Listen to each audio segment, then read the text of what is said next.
I wanted to talk a little bit about just in manure injection and having conversations with farmers about manure injection.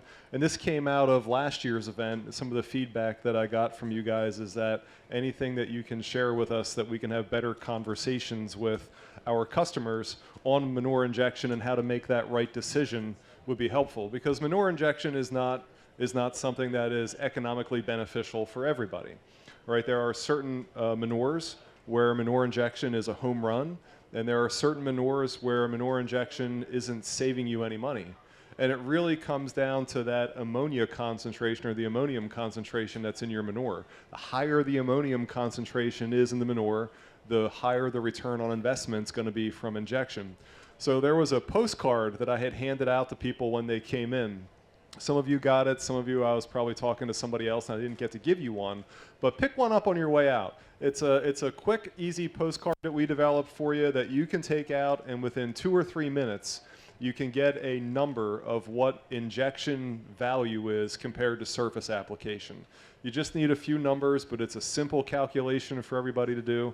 So please take that with you and use it. Give me some feedback on how we can make it easier and how we can get it into more hands so that you guys can have better conversations with your customers. So I'm going to skip this first slide here and just get right into some of the things that I've heard from manure haulers and customers on why they look at manure injection. It's the things that you guys already know. I don't think there's anything up here on the slides that is new or innovative, right? People are looking at manure injection usually for one of these 4 reasons, right? They're looking to increase the manure nitrogen retention. They want to reduce odors, right? They're probably applying FPR, like Bill was talking about, and odor is an issue. We know injection's a great tool for reducing that. They're doing injection because it increases their yield a little bit, or they're doing injection because they have a regulatory plan. They've got an Act 38 nutrient plan. They've got nutrient balance sheets, and they know that if they do injection over surface application, that their regulatory liability in the phosphorus index goes down a lot. So those are usually the top 4 reasons that I hear from people on why they're doing injection. Is there anything that I missed? Is there anything that you guys are hearing that you're like, nope, Eric, people are doing injection because of this? Nope. All right. Yeah, so let's go. I wanted to spend a little bit of time in each of these 4. Like usually when I hear something from a customer, if a customer is talking to me about, hey, I want to learn more about injection, I want them to dive into the numbers a little bit deeply, that's kind of where I pick things up. I like to dive into numbers and try to figure out how we can quantify things. And out of those 4 things that we were talking about, whether it's yield increase, odor, whatever the other ones were, you can quantify a lot of that, right? And so I like to dive in and be able to quantify that. So some of this, if we're going to talk yield increases, okay, the yield increases, some of the data that we have comes from Penn State. Penn State's done a lot of research over the past few years through the Manure Injection Partnership that showed on average that when you compared surface application of manure versus injected manure, the injection got you 3 to 4% increased yield. 3 to 4% is significant. If you can do anything on your farm and get a 2% increase in yield, you're going to take a look at it, right? And so if the corn silage thing up here is they got 21 tons of corn silage from a surface application of manure and 22 tons of corn silage from manure injection. So if you could get 0.7 tons of corn silage over your acres and not have to invest anything more than how you change your manure, you're probably going to take a look at that. And the same thing with corn grain, right? If you had a 3 to 4% increase, just easy math, right? I like easy math for examples. If you had 200 bushel yield potential, and you went from surface application of injection, and this Penn State research held out to be true, you would increase your yield by 3 to 4%. So 3% on 200 bushels is 6 bushels, right? Let's use the low end on that 3 to 4%.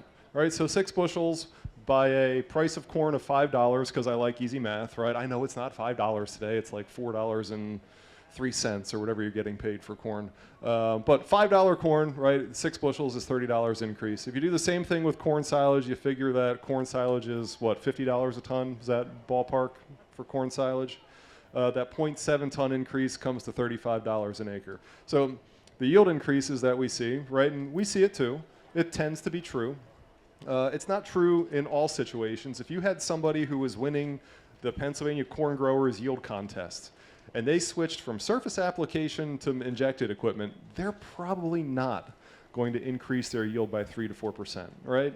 But if you had somebody who was average yield in an average part of the world and they switch from surface application to injection, likelihood they're going to see that increase. So if we're looking at a 3 to 4% increase, $30 an acre, right there that increase in yield pays for the cost of injection, right? So that's interesting to know. This is an easy thing to do on your own farm too, right? We have lots of customers every year where they'll take a field like this and they'll have their injection unit and they'll do 1 or 2 passes of injection, they'll lift it up and make 1 or 2 passes, and then they'll put it back down, make a few passes, lift it up, 1 or 2 passes.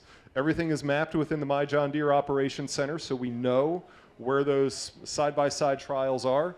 When we come back in the fall, whether it's through silage harvest or through grain, we can pick it up with the yield monitors, and within 30 seconds, we can do a query on yield by event or yield by practice, and you can get easy data from your farm. Super easy to do. As long as you guys have the ability to pick it up with the yield monitor and map it, that's all easy work that you can do on your farm and figure this stuff out yourself. But yield increases, one of the questions you ask is why are the yield increases happening, right? Just because you inject manure, why does yield go up? And it's an interesting thing to think about. And I've got a picture of corn roots up here because what you often see in injection is corn roots change, right? So when you have a corn plant and a corn plant develops, right? You've got all this corn out here on the Hoover farm, and each one of those corn plants is making a decision today. Do I invest in upward growth or do I invest in downward growth, right? It is a decision, it's a choice, it's not something that happens automatically. And so you have root systems and plants that are thinking to themselves, okay, how am I feeling today? Do I have enough food? Do I have enough water? If I've got enough water, right, I'm not investing in root growth because I've got all the water I need. Adding 10% more roots doesn't change the fact that I have all the water that I need. So I don't invest in root growth, and I invest in top growth. Right? And the same thing happens with nutrients. If you have, and you guys can all see this yourself with your starter fertilizers. If you're doing 2x2 placement of starter fertilizer, you're putting 15 or 20 gallons to the side of the row when you plant, you know that that plant is going to have differential or preferential treatment for root growth on the side of the plant where that injection takes place. Right? You're going to have very few roots on the one side of the plant, and over here where you injected fertilizer, you're going to have a ton of roots. Right? The plant makes a choice on not only if it should invest in roots, but where it should invest in roots. And the yield gains that we're seeing here from injection is that same thing. You're placing a very concentrated band of nutrients in the soil, the plant finds it, and the plant's like, oh my gosh, it is so easy to get nutrients from right here. Why am I wasting time over here? And it doesn't waste time over here. It puts all its energy into grabbing the nutrients that you put in that band. And so you have differential treatment of a root system that makes it easier for a plant to grab nitrogen. It makes it easier for a plant to grab phosphorus, easier for a plant to grab any nutrient you could think of. And because you made it so much easier for that plant, it rewards you in extra yield. Right? That 3 to 4% of yield was always out there, but the plant had to take that energy and invest it in a root system so that it could reach out into the root system to find the nitrogen and the potassium that it needed. Doesn't have to do it anymore. You can put your nitrogen and your potassium in a band through injection, and you get all that benefit of the roots not having to develop. There is a downside to having roots not developing 100%. Okay? And those downsides can come later in the year when you've got nice, beautiful green corn that's 10 feet tall and you get a hurricane coming through. All right? Standability can become an issue. So there are very few times where standability can become an issue, and you can trace it back to the differential development of root systems because of how you inject your fertilizer or how you inject manure. So the yield increases are real, and that's probably why it's happening. Increased manure nitrogen availability from injection, right? That's something that we all want to talk about. If you guys can see these numbers on here, that's great. If not, I'll try to walk you through it. But this is the manure analysis from Hoover Farms, right? This is a manure analysis that came out of that manure storage over there, and it's the 5-year average. All right, so the 5-year average on manure coming out of the Hoover's manure storage right there is 8.7 pounds of total nitrogen, 3.5 pounds of ammonium. Okay, so when you think about how that manure gets treated, when you take your manure and you surface apply it, we're going to take manure and we're just going to broadcast it across the wheat stubble field here. You think about the organic fraction and you think about the ammonia fraction. Okay, the ammonia fraction is what's important. No matter what you do, you inject it, you dribble bar it, you surface apply it, the organic fraction, the availability is exactly the same. Doesn't matter. Right? For dairy manure, the organic fraction availability is 35%. For chicken manure, it's 60%, but for dairy manure, 35%. Doesn't matter what you do. The ammonia fraction is what changes. All right? And that's where you start to calculate some of the differences between a surface application and an injection application. If I surface apply the Hoover's manure from that pit over there on the field, surface apply it for no-till, only 10% of that ammonia nitrogen is available. If I inject it, it jumps up to 80%. That's a big difference, right? That's a big difference. It's a difference that you can easily calculate, right? All you need is a manure sample coming out of your manure pit. And if you don't have a manure sample coming out of your manure pit, just use a book value. It'll get you kind of close, right? It allows you to do that same calculation. But that's where your nitrogen availability differences are coming from, right? You can easily calculate what the difference is going to be in nitrogen availability, and you can easily calculate what the price of nitrogen is going to be. So in this situation right here, we're saying, okay, I'm going to surface apply my manure. I'm going to take 10,000 gallons of manure. It's got a ammonia concentration of 3.5. I know I get 10% of that. I know I get 35% of the organic fraction. 10,000 gallons gives me 22 pounds of available nitrogen. Right? That's not a very stellar number, right? Over here, if I inject that same application, I take 10,000 gallons and I inject it, it goes from 22 pounds to 46 pounds. It about doubles it. Right, and that's generally what I find with dairy farms, with hog farms, with duck farms. If you're going to move from surface application of manure to injection of manure, you double your nitrogen retention. Okay, that's fairly easy for you to think about, right? If I do the calculation and I had 22 pounds of nitrogen, and if I inject it, I'm going to have 44 pounds of nitrogen. Happens very consistently across manure sources, but now you can put a dollar value to it. Let's just use $300 a ton UAN. I don't think you can buy nitrogen for $300 a ton right now. Anybody know what the price of nitrogen is today? Anybody? $350. All right, yeah, $350 probably going up, right? Not going down. And so we can calculate the value of that, right? We're going to take 22 pounds of nitrogen at $300 a ton. Like you guys, I like easy math.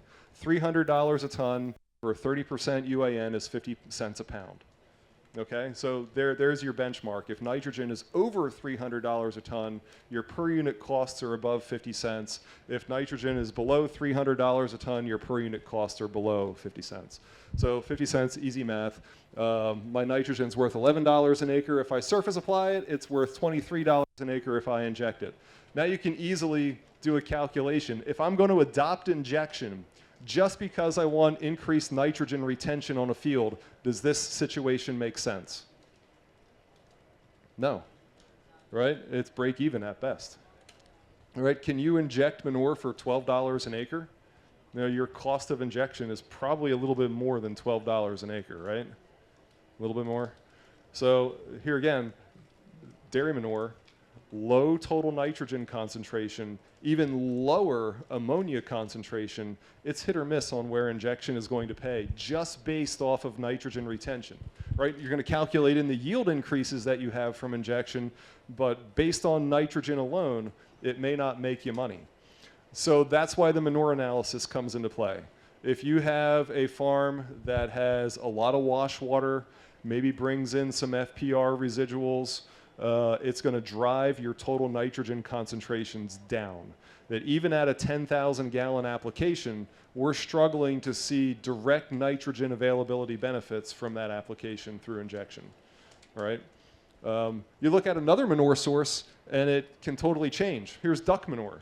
Right? Duck manure and hog manure are about the same. You're laughing. You haul this manure. When you move from surface application of duck manure or hog manure to injection, things change rapidly because the ammonia concentrations are so much better, right? In the dairy manure over here, our ammonia concentration were 3.5 pounds per 100 gallon. Here they're 12.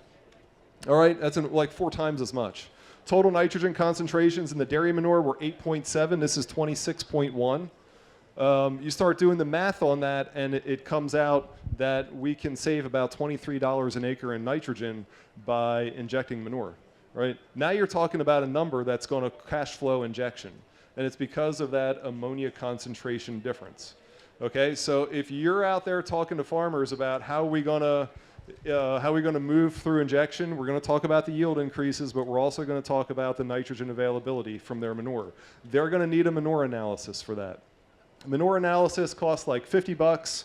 You fill up a little container, you send it to Waypoint Labs or the lab of your choice.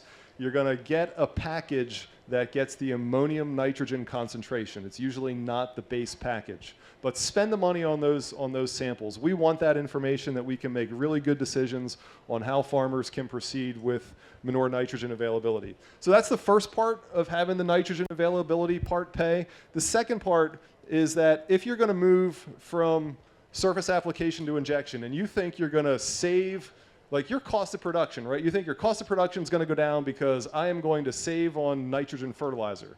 Well, it only works if you actually reduce your nitrogen fertilizer, right? If you don't reduce your nitrogen fertilizer, you just created an extra cost for yourself. So one of the things that I want you guys thinking about is if we move from surface application to injection, or even if we're doing something else on nitrogen management, how do we get nitrogen information for today's corn, right? When you think of nitrogen uptake in corn, it takes 30 pounds of nitrogen to get a corn plant out of the ground to knee-high. It takes about 7 to 8 pounds per acre per day to go from knee-high to tassel. And then when you get to tassel, between tassel and black layer, you still have 20 to 25% of the total nitrogen that needs to get into the plant, right? So you look at Harlan's corn out here, and it is tasseling, right? It's tasseling, it's pollinating.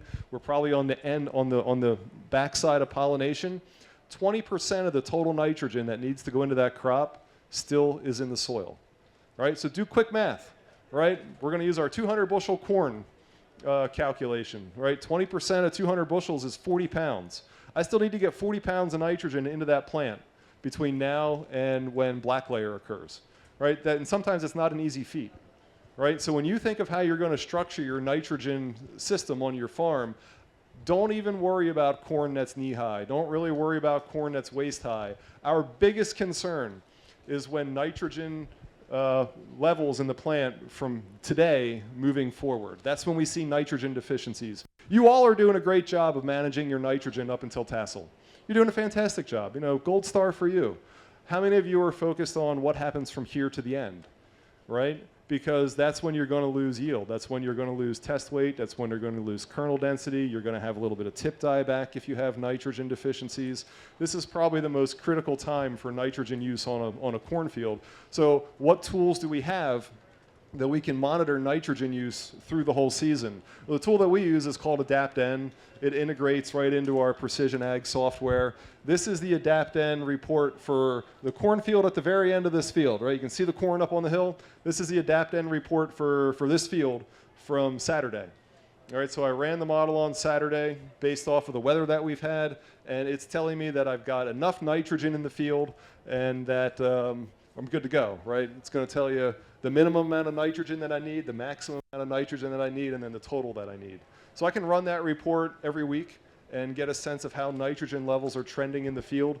How it works is you put a lot of your background information in. So I'm going to put in the date that they planted corn. I'm going to put in the type of corn that it is, the previous crop. I'm going to put in my organic matter percentage, the population that they're planting, as much background information as I can. And some of that stuff is important, right? If I plant a 109-day hybrid versus a 100-day hybrid, those two hybrids are going to have different nitrogen uptake curves, right? And when you start to overlay weather on top of those growth curves, you can have subtle differences in what actual nitrogen needs are going to be. Same thing with population. I have a 30,000 population in here. I think the population out there is closer to 34. But population, the more, you can almost take this room, right?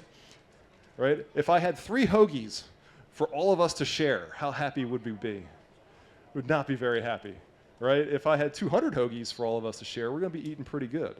And nitrogen is the same way, right? If I have 30,000 plants here and I crank that population up to 34,000 and I put 4,000 extra mouths in that field that I have to feed, either they're going to compete with each other and they're going to take yield away from each other, or they're going to thrive. And so we can capture that within this model too.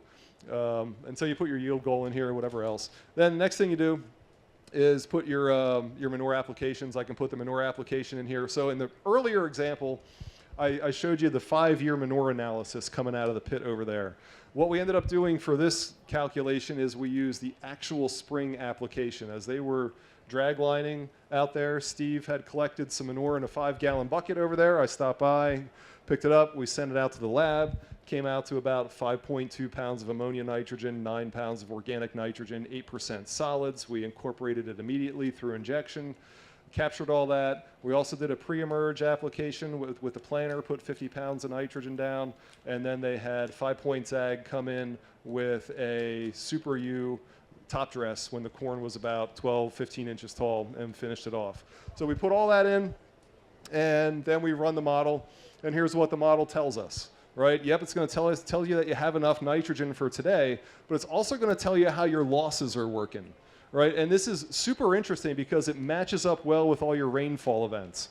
If you look over here in July, we've got this giant spike, right? So the purple line is leaching loss, right? You have a year where you have a lot of rain, you're going to have a lot of leaching losses. You have a year where it's very dry, maybe you have more gaseous losses. This year we had a lot of leaching losses. And you can say, okay, from November of last year until today, Hoover Farms has had about 60 pounds of leaching losses in that field out there on the hill.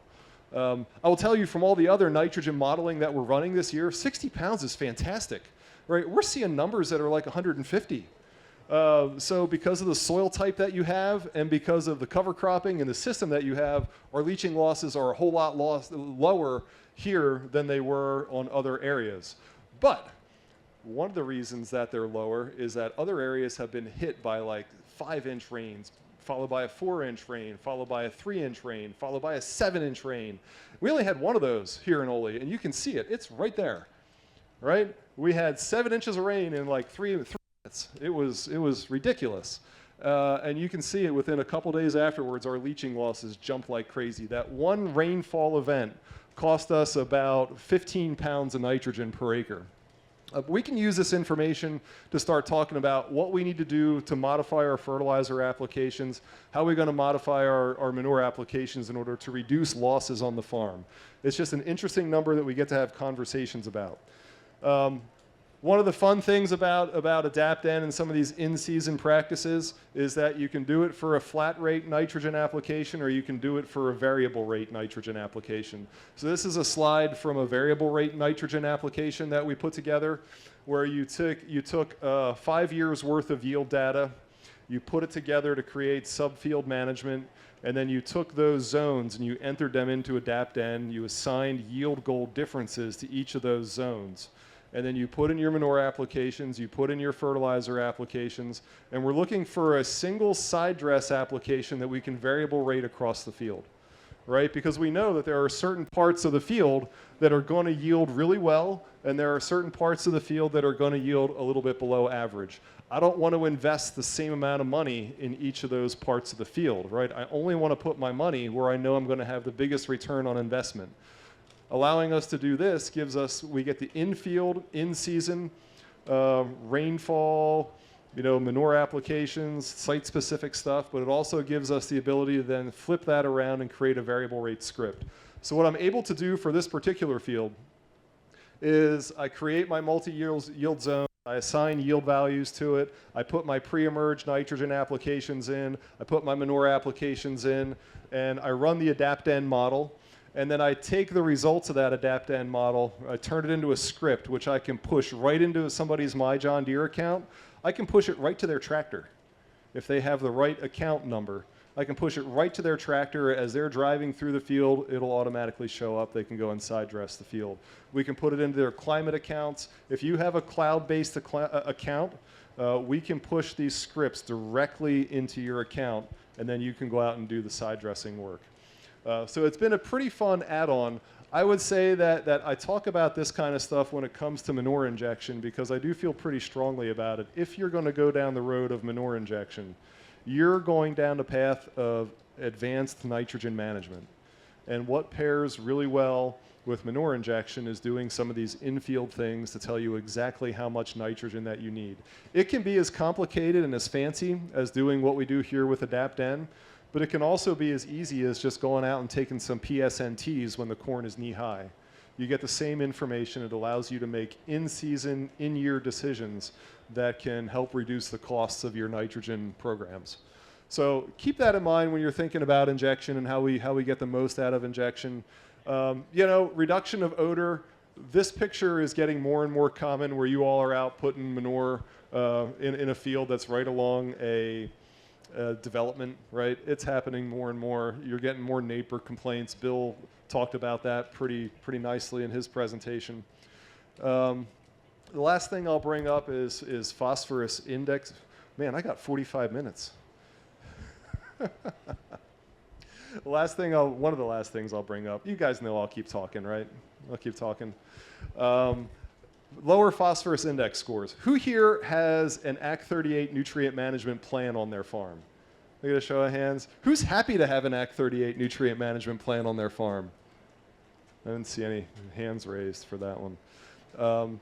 So one of the things that happens when you have an AC38 nutrient management plan is if your phosphorus levels are over 200 parts per million, or if you have fields that are within 150 feet of surface water, you have to run the phosphorus index on there. And the phosphorus index is just a tool that we use to figure out what the risk potential is for phosphorus to leave a field. Right? You've got this field in front of us. Anybody want to guess what the risk potential for phosphorus to leave this field is? Zero. It's zero because it's pretty flat and nobody sees surface water around, right? And that plays into it. Like, how is phosphorus going to leave this field if there's, or how's the phosphorus that you apply to this field going to impact water quality if there's no water around? It becomes more complicated. So where the phosphorus index really bites you is where you have fields that are close to surface water. And it can jump up and it can bite you pretty quick.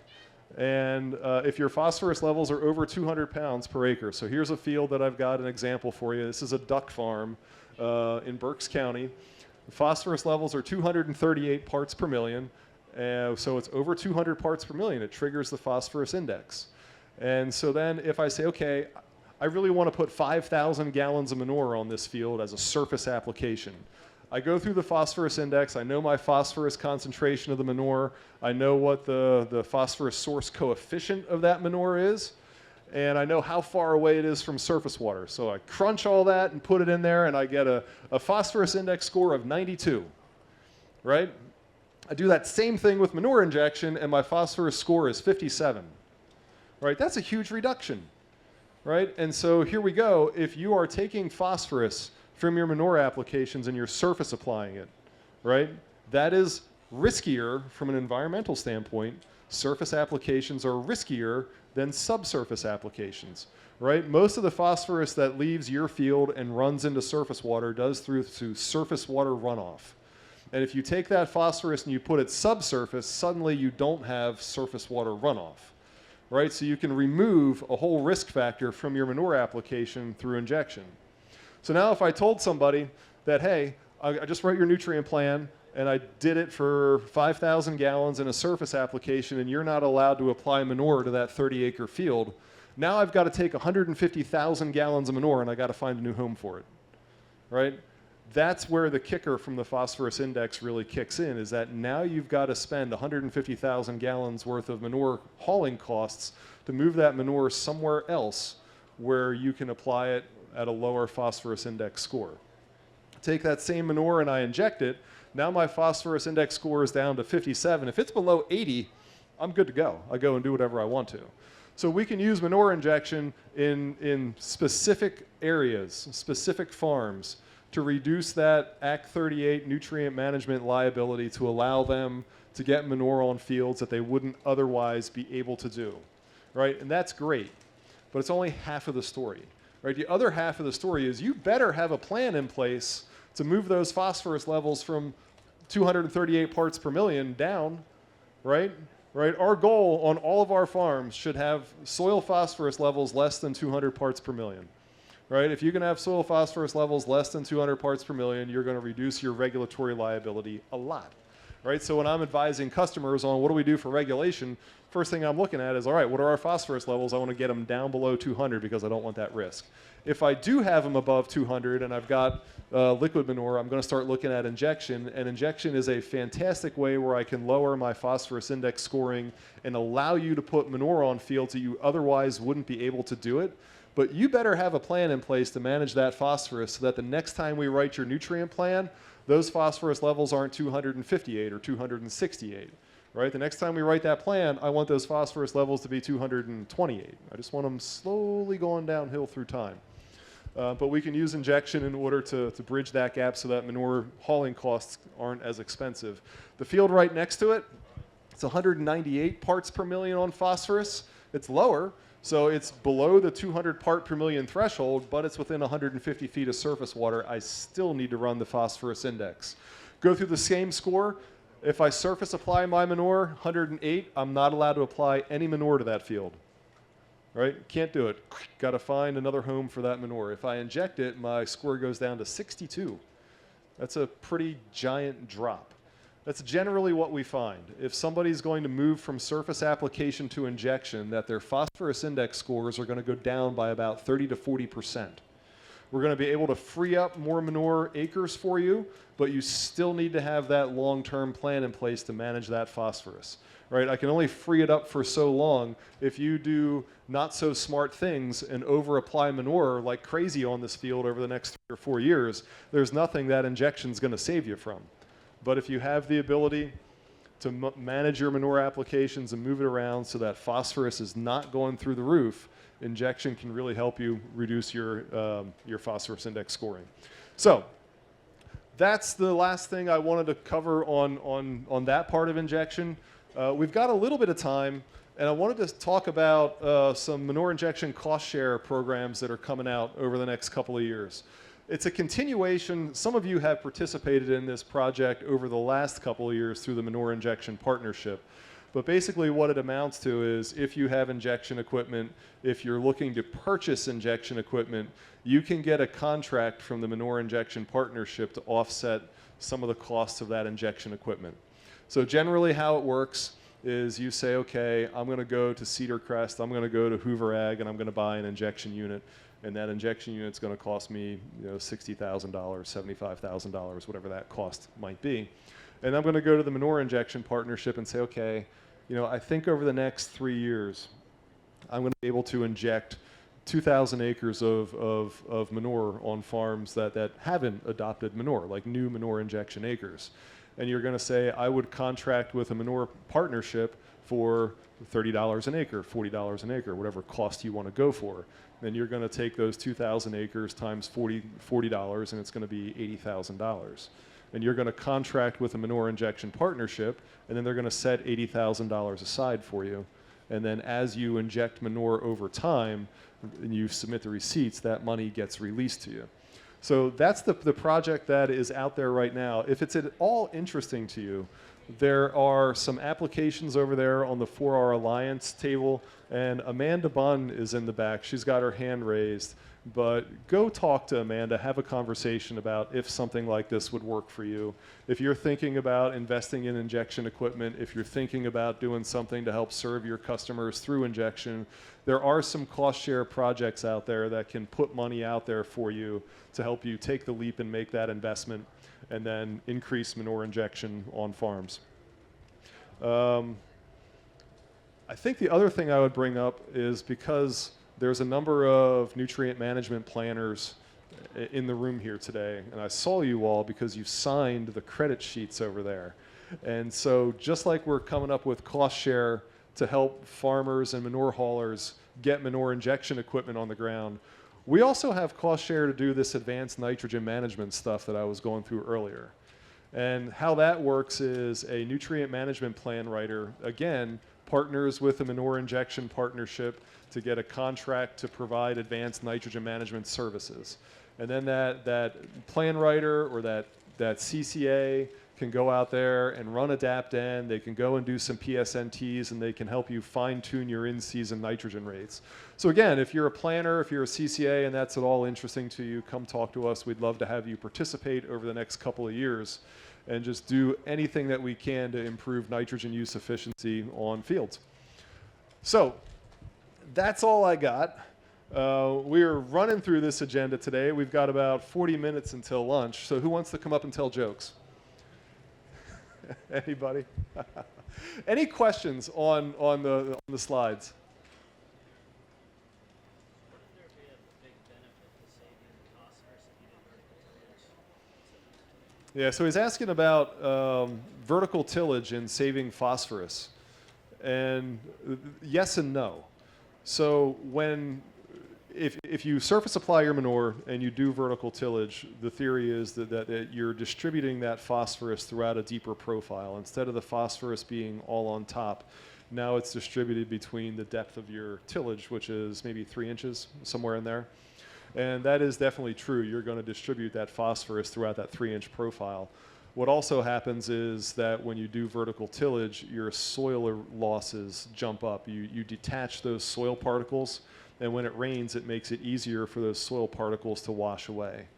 And so you do get a little bit of a benefit, but you also have a loss because of that detachment of soil. Yeah. Anything else, Mike? Circling back to the John Deere presentation, if you're RTKing 30-inch injection rows and then RTK planting right on top of them, what would the recommendation be? A period of time you should wait before you plant after you inject, say 9,000 gallons, or is there a better time? Should you be focusing on fall injecting for spring planting, or have you done any research on that? Yeah, so Mike's question is with My John Deere Operations Center, you can hook that up to your spreader and you can RTK, you can map your injection passes using RTK. Then you can flip that RTK over into your corn planter and you have the choice that you can plant directly over top of your injection slots. And we have some people that are doing that this year. I have mixed concerns about it. Right, so if I love the ability to RTK in the fall, put my manure application on in the fall, and then plant corn in the spring. I don't think you're ever going to have a negative impact with that because enough time has lapsed between the injection application and when you plant that any kind of ammonium that might cause ammonia burn is going to get taken care of within the system. What we've seen from spring applications, particularly on dry years, if somebody injects hog manure or some kind of a manure with a very high ammonia concentration, and then they plant directly over top of that ejection slot, you're going to see burn. Right? You can actually kill your plants if you do it too close together. Right? If I injected this field today and I planted it 2 days later with a high ammonia manure concentration, chances are I'm going to burn those plants. Right? You're going to burn the roots. You may actually burn the seed. There's some risk there. If you have a low ammonia manure, like dairy manure coming out of a digester, right, where your ammonia concentrations are a little bit lower, your risk there is a lot lower. You can probably, inject manure on a Monday and plant on a Wednesday or a Thursday and not have much risk. But we do have questions about that, and it's going to be very manure specific and very year specific. Yes, if we have the ability to RTK and plant a seed directly over top of that injection slot, it goes very much towards what we were talking about earlier, where now your plant does not have to invest as much as it normally would because all the nutrients are right there. That's really good. The downside of it is, depending on the ammonia, depending on whatever, you have some burn. So just watch, right? I would not want to go and inject something in May 1st and then plant May 5th and we didn't have any rain. We had a really dry soil and you planted too close to that injection. I think that's a risk I'm not sure I'd want to take. But definitely start playing around with that stuff. With RTK, we get to choose, right? Do we want our planting directly over top of the slot? Do we want it directly in the middle? Are we going to inject on an angle and plant through it? Like, we've got a lot of choices to make in terms of how we set that up, but I would go back and look at your manure sources and look at that ammonia concentration to help me make that decision.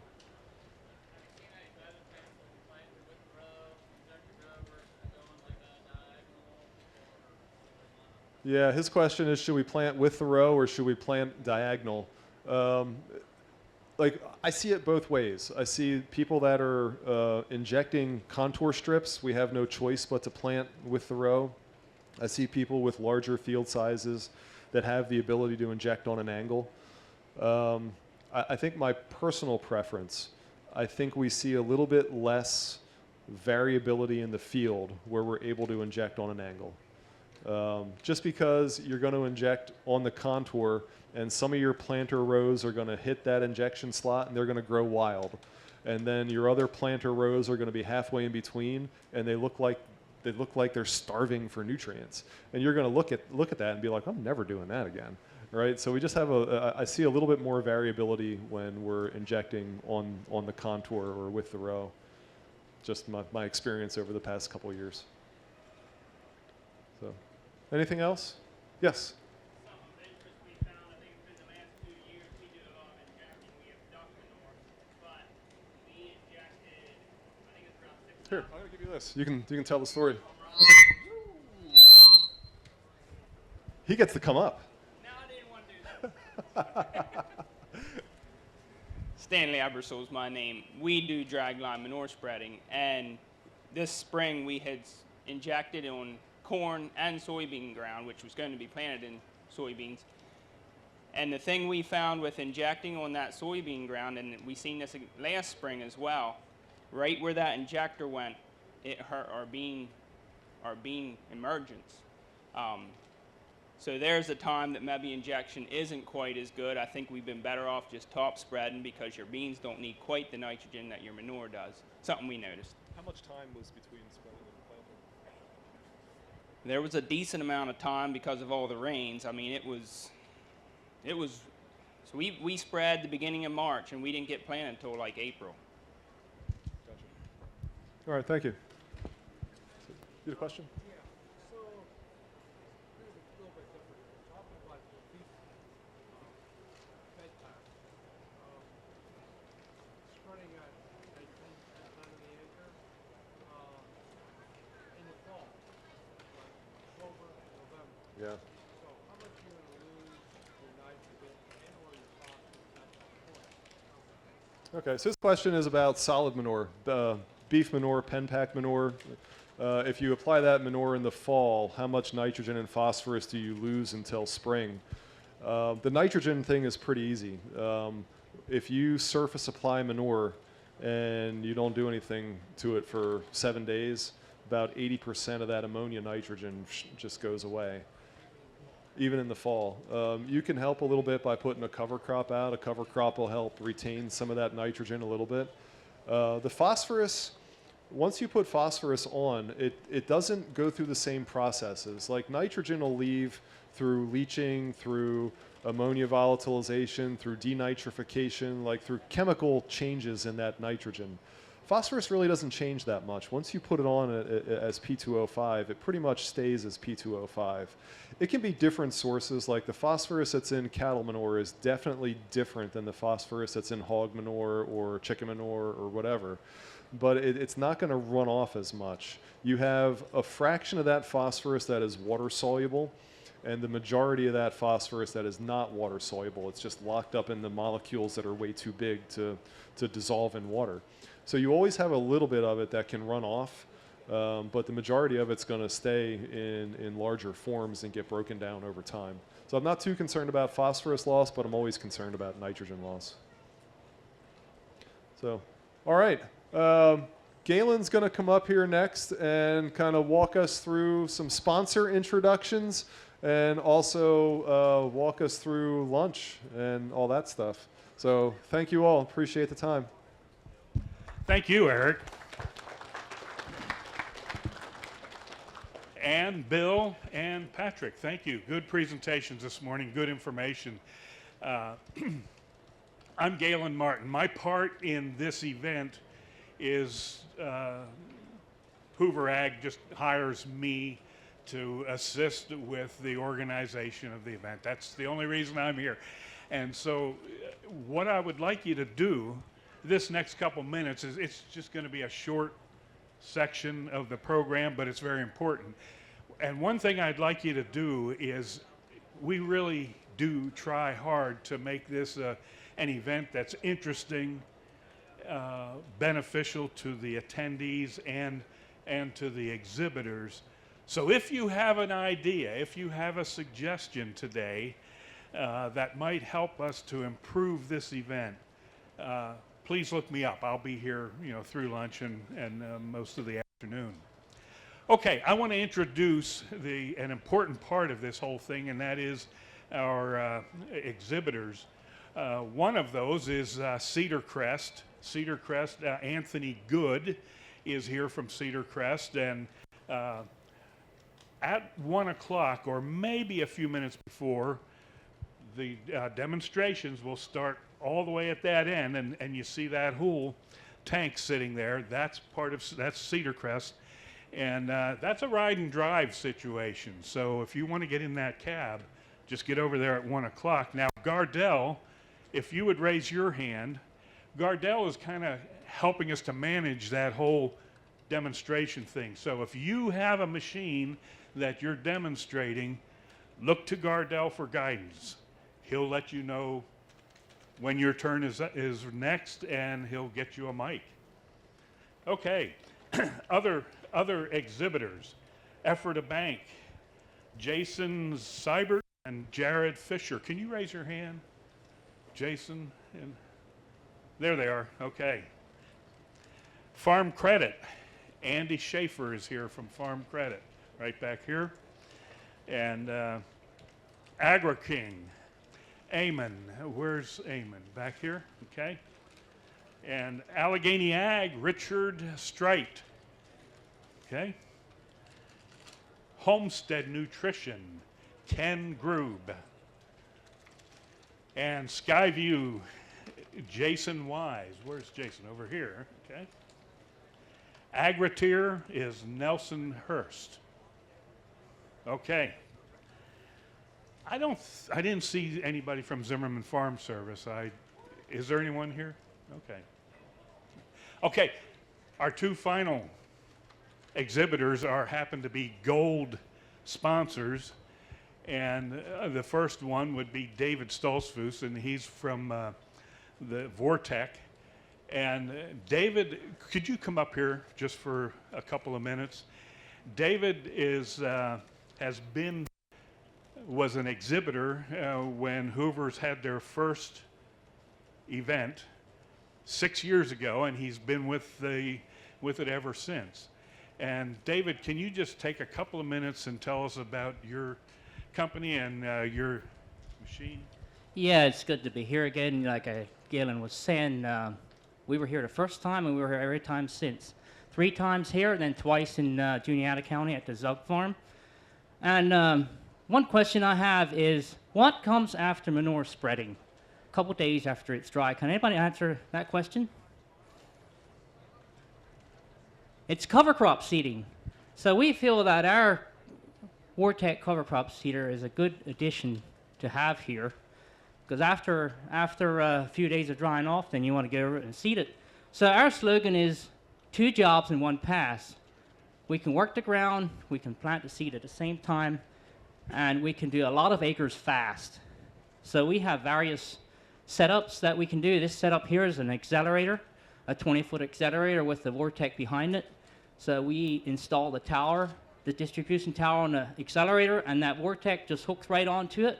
There's a single flow of seed coming up the front, hits that tower, and just spreads it out, hits deflectors in the front, very similar to the manure deflectors you see on the back of these spreaders, but they're much smaller. So we have done as wide as 30 feet. We have done several 30-footers, and if you go 10, 12 miles an hour with the vertical tillage, well, you can do a lot of acres fast, and that is a bottleneck that a lot of farmers have after harvest, is getting their cover crops down in time. So we started with we're a fairly small business, and we're out of Honeybrook, Pennsylvania, so we're about an hour south of here. But we have some units in Illinois. We have some in central PA. We're willing to travel whatever it takes to get these farmers seeding their cover crops fast. So we're going to be doing a demonstration here, and this unit here is for rent and demos. So we are willing to travel for that. If somebody wants to see a demo done or wants to seed some cover crops fast, we have that option to bring you the machine. Or if you do have a vertical tillage machine that you say, well, this could work on my machine, we're willing to set one up for you and try it for a season. And if you like it, well, and it's for sale. And if you don't like it, we'll just charge some rent for it and take it off again. But very few people want it taken off after they use it for a season or so. So that's about what I got. I hope you stay around, and we'll demonstrate this afternoon. Thanks, Gaylord. Thank you, David. I've worked with David's company for a number of years, and I can tell you they're good guys, good company. They have a great machine. Next is Edwin Brubaker. AgCom is our other gold sponsor. Is he Edwin? Oh, you want to tell us a little bit?